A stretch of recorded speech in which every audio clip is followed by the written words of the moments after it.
வணக்கம், நான் உங்கள் Kavin. Welcome back to our channel. சீனால இருக்க ஒரு ஃபர் தொழிற்சாலையில 125 வகையான வைரஸ் இப்ப கண்டுபிடிச்சிருக்காங்க.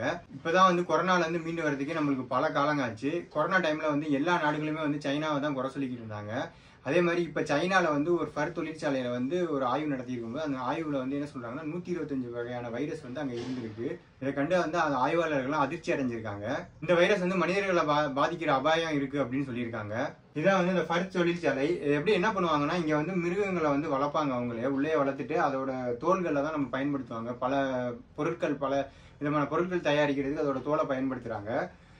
இந்த மிருகங்களை எல்லாம் வளர்த்துனதுக்கு அப்புறம் அந்த தோலை பயன்படுத்தி தான் ஆர்னமெண்ட்ஸ் தயாரிக்கிறாங்க.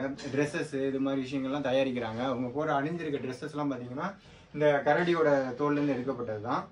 இந்த மாதிரி மிருகங்களை எல்லாம் வளர்க்கும் போது ஒரு கூண்டில் அடைச்சுதான் வளர்க்குறாங்க. அதுல எந்த ஒரு இதுவும் இருக்காது. பாத்தீங்கன்னா கீழே சாக்கடை அப்படியே இருக்கு. அதோட மலங்கள்லாம் அப்படியே கணிக்கப்படுறது. இங்க வைரஸ் எக்கச்சக்கமா இருக்கும் பாருங்க. அப்படியே அதோட மிருகங்களுக்கு நோய்வாய்ப்படுறது, அதோட ப்ராப்ளம் எல்லாம் அதிகமாயிட்டே இருக்கு. இந்த மாதிரி மிருகங்கள் அடைச்சு வச்சு வளர்க்கும் போது என்ன ஆகுதுன்னா, நிறைய நோய் கிருமிகள் அங்க உருவாகுது. சீனாவை சேர்ந்த வைராலஜிஸ்ட் எட்வின் ஹோம்ஸ் தான் இதை கண்டுபிடிச்சிருக்காரு. அவர் ஒரு ஆய்வு நடத்தியிருக்காரு.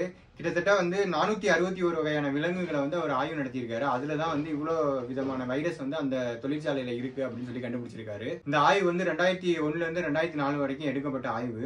நரிகள், முயல்கள், ரக்கூன் வகை நாய்கள், இதுல இந்த மாதிரி பல விதமான விலங்குகளை தான் இதுல ஆய்வு உட்படுத்தியிருக்காங்க. மொத்தம் 50 விதமான விலங்குகளை இந்த ஆய்வுகளுக்கு உட்படுத்தியிருக்காங்க. அதனால என்ன சொல்லியிருக்காங்கன்னா, எதிர்காலத்துல மிகப்பெரிய வைரஸ் தொற்றுகள் பரவதுக்கான வாய்ப்பு இருக்கு அப்படின்னு சொல்லியிருக்காங்க. இதை எப்படினாச்சும் தடுக்கணும். ஒண்ணு அந்த பண்ணையை மூடணும், இல்லாட்டினா அதுக்கான ப்ராப்பர் இன்வெஸ்டிகேஷன்ஸ் நடத்தணும் அப்படின்னு சொல்லியிருக்காரு அவரு. ஃபர் உற்பத்தியில 80% சீனால இருந்து தான் வந்துகிட்டு இருக்கு. 2021 மட்டும் 2 கோடி விலங்குகளை கொண்டு இந்த ஃபர்ரை எடுத்து விற்பனை செஞ்சிருக்காங்க. மாதிரி எந்த அடிப்படை பாதுகாப்புமே இல்லாம விலங்குகளை இது மாதிரி வச்சிருந்து பல வகையான வைரஸ் உருவாகி நாட்டையே அழிச்சுக்கிட்டு இருக்கு. இதை பத்தி நீங்க என்ன நினைக்கிறீங்க?